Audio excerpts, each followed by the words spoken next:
이는 우리가 상가 건물에서 상가 임차인은 우선 변제권이 그 두 가지가 있는데 최우선 변제금하고 확정일자 우선 변제금 있죠.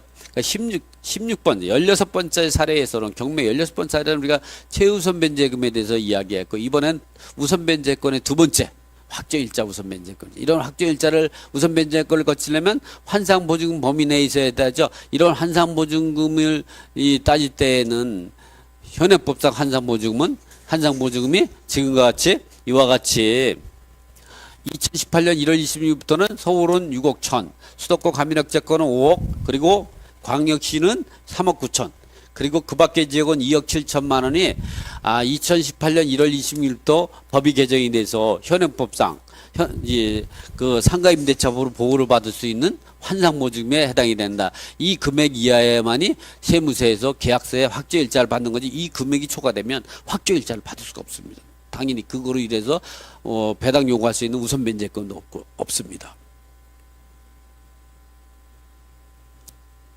그래서 여기와 같이 이제 보면 그 환상보증금을 이제 확정일자 우선 변제권을 받으려면 이와 같이 이제 보면 확정일자부 우선 변제권의 성립요건과 우선 변제권.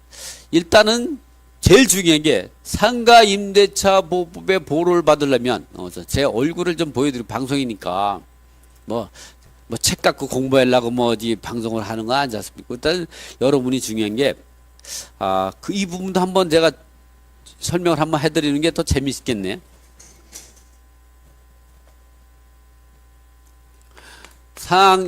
상임법으로 보호를 받으려면 반드시 뭐가 필요하냐? 대항력이 필요하죠. 이 대항력은 대항요건 사업자 등록하고 그래서 건물인도 이길 오전 0시에 대항 이렇게 해야 대항력이 발생해야만이 상가 건물 임대차법으로 보호를 받을 수 있는 거죠. 이런 대항력이 인정이 되고 그리고 확정일자를 받으면 확정일자 우선 변제권이 발생하죠. 그러니까 이 대항력이 발생하지 않으면 상임법으로 보호를 받을 수가 없으니까 당연히 우선 변제권도 없죠. 그래서 우선 변제권은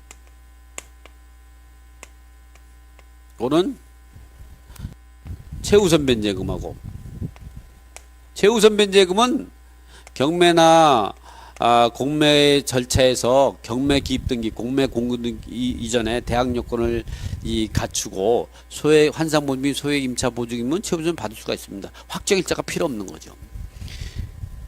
두 번째는 확정일자. 확정일자는 반드시 확정일자를 받아야만이 돼. 확정일자부 우선 변제금. 이 대항력이 없으니까 이게 대항력을 주물 내지 주된 권리 이 우선 변제권을 종물 내지 종된 권리.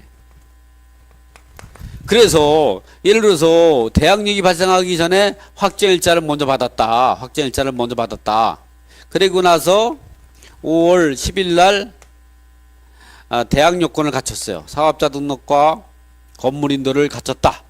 그러면 대항력은 5월 11일 오전 0시에 대항력이 발생하죠. 이 대항력이 발생하기 전에 이 확정일자를 받으면 원래의 확정일자는 당일 주간에 발생하는 게 중요해요. 당일 발생하려는 거는 확정일자 받은 날 세무서에서 받았으니까 세무서에서는 09시 땡땡부터 문을 닫는 세무서가 문 닫는 18시 땡땡까지 정각까지 같은 날 받으면 다 동순입니다. 이렇게 대항력이 발생하고 나서 확정일자 받으면 당일 주간이 맞는데 이 대항력이 발생하기 전에 미리 받아놓은 확정일자 같은 경우는 확정일자 효력이 없습니다. 언제까지 효력이 없느냐? 대항력이 발생할 때까지 없어요. 대항력이 발생하면 즉시 발생하게 되는 거죠. 그래서 이게 먼저 5월 1일 확정일자 받고 대항력이 5월 대학 요건을 5월 10일 날 갖춰가지고 대학력이 5월 11일 오전 0시 받다면 즉시 발생하기 때문에 대학력은 5월 11일 오전 0시, 확정일자 우선 변제권은 5월 11일 오전 0시에 발생하게 된다는 거. 그거는 이 대학력이 없으면 이 대학력이 아버지입니다. 이 우선 변제권은 아들이죠. 그래서 이 대학력이 없으면 상가건물 임대차법을 보호를 받을 수 있는 임차인이 아니에요. 이 대학력이 있어야만이 상가임대차법으로 대학력이 발생한 보호를 받을 수 있는 대학력이 있는 임차인이 되고, 그것이 있어야만이 배당 요구할 수 있는 거죠. 예를 들어 상가 건물에서, 예를 들면 이런 거, 상가 건물에서 A가 3분의 1, B가 3분의 1, C가 3분의 1인데 A하고만 계약을 했어요. A하고만. A하고 계약했는데 이 계약한 임차인이 갑이에요. 갑이 임차인, 상가 임차인이 5월 1일 날 계약하고 대학 요건을 갖췄어. 말소 기준 권리는 6월 1일 날 건재당이요.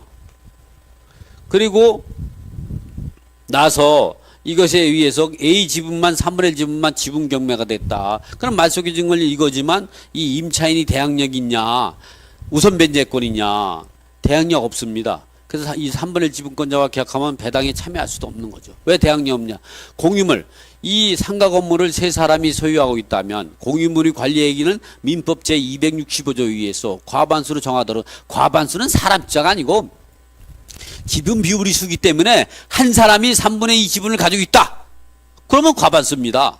예를 들어 이런 관계에서 이 사람이 5분의 3을 가지고 있고 나머지가 5분의 1씩 가지고 있다. 그러면 이 사람하고 계약해도 이 사람은 대항력이 있는 거죠. 이 사람들하고 계약했다면 대항력 없는 거고. 이렇게 대항력은, 이런 건 법을 위반해서 대항력을 인정해 주지 않기 때문에 이런 거죠. 자, 그래서 이 확정일자 같은 경우도 반드시 상가건물 임대차법 제5조 2항에 따라서 상가 임차인이 제3조 제1항의 대항 요건을 갖추고 관할 세무서자로부터 계약서에다가 확정일자를 갖추게 되면 경매 물건에서 매각되면서 후순위 권리자나 채권자보다 우선해서 변제받을 권리가 있다. 그러면 상가임대 적용 대상을 보호하기 위해서는 이 다음과 같이 4개의 권역으로 나눠진다. 이 환상보증입니다. 좀 전에는 소액 임차 보증금 중 일정의 최우선 변제권에 대해서 이야기하고, 이번에는 이렇게 상임법상 적용 대상인 환산보증금이 기간별로 변천이 이루어졌습니다. 상가임대차법이 2002년 11월 1일부터 만들어져 가지고 2008년 8월 20일까지는 어땠냐? 서울은 2억 4천, 수도권 감민억제권은 1억 9천, 광역시는 1억 5천, 그 밖의 지역은 1억 4천 했다가, 이건 환산보증금으로 하는 겁니다. 보증금 플러스 월세 곱하기 100으로 하는 거죠. 2008년 8월 21일부터 2010년 7월 25일까지 1차 개정을 가졌죠. 그리고 2010년 7월 26일부터 2013년 10월 30일까지는 2차 개정을 했죠. 그때는 서울은 3억, 수도권은 2억 5천, 1억 8천, 1억 5천으로 환산보증금. 그 다음에 2014년 1월부터 현재까지 있다가 법이 개정했죠. 올해 1월 달에, 금년. 2014년 1월 1일부터 2018년 1월 25일까지는 서울은 4억, 수도권은 3억, 광역시는 2억 4천, 그리고 그 밖의 지역은 1억 8천이 된 거죠. 그랬다가 2018년 1월 20일부터는 어떻게 바뀌었느냐? 부터는 이와 같이 지금처럼 이와 같이 2018년 1월 26일부터 현재까지는 이와 같이 서울은 2018년 1월 1일부터 현재까지 서울은 6억 천, 수도권 감민억제권 5억, 광역시는 3억 9천, 그 밖의 지역은 2억 7천만 원으로 됐습니다. 이 내용은 책이 이제 그 법이 개정이 되기 전에 만들어졌던 책이기 때문에 이 부분은 아직까지 수정이 안 돼서 이렇습니다. 이런 경우는 이제 보면 우리가 환상보증금 범위 내야 된다. 그래서 환상보증금 범위 내에 있는 사람은 대항 요건과 확정일자를 받았다고 하면 이와 같이 상위법이 시행되기 전에 설정이 됐다면 그거에 대해서 대항할 수가 없어요. 그러나 그 이후에 설정이 됐다면, 이제 예를 들어 상가임차인이 2005년 5월 1일날 사업자 등록과 건물인도받아가 닿았다면 대항력은 5월 2일 오전 0시에 대항력이 발생합니다. 그리고 5월 10일날 확정일자 받았다면, 대항력이 발생하고 나서 확정일자 받았다면 당일 주간에 발생하기. 여기서 당일 주간이라는 거는 세무서가 문 여는 시간. 아무도 모릅니다. 왜냐하면 시간까지 확정일자 표시되기 때문에 같은 날 확정일자 받은 사람의 임차인이 여럿이다. 다 동수리가 되는 거죠. 이번에는 상가임차인 5월 1일 날 대항 요건을 갖추고 확정일자 50일 날 갔다면 당일 주간에 5월 10일 날 받고, 다음번에는 5월 1일 날 확정일자를 먼저 받고 5월 10일 날 대항 요건을 갖췄다면 5월 11일 날 오전 0시에 대항력이 발생하고 그 이전에 받은 확정일자는 효력이 없다가 대항력이 발생하면 즉시 같은 날 같은 시에 발생하게 되니까 대항력과 5월 11일 오전 0시에 대항력과 확정일자 우선 면제가 발생하는 거죠. 이번에는 상가 임차인이 5월 1일 날 대항 요건도 갖추고 확정일자도 같은 날 대부분이 이렇게 하죠. 이렇다고 하면 대항력이 발생하기 전까지는 확정일자 효력이 없다가 대항력이 발생하면 즉 확정일자를 저녁 6시에 받았다고 해도 새벽 0시까지는 그 대항력이 발생하지 않았으니까 이 대항력이 발생하기 전에 이 확정일자를 받은 것과 똑같기 때문에 이런 경우는 2005년 5월 2일 오전 0시에 대항력도 발생하고 확정일자 우선 면제가 발생하죠. 주택도 마찬가지입니다. 그다음에 여기 다음에 나오는 책은 상가 임차인이 알고 있어야 될 권리는 이제 좀 한번 읽어보시면 여러분들한테 좋은 뼈와 살이 될 것입니다. 이렇게 이 내용들은 제가 경매 기초를 얘기하는데 이 부분까지 설명하는 게 시간상 제약이기 때문에 요건 생략하겠습니다.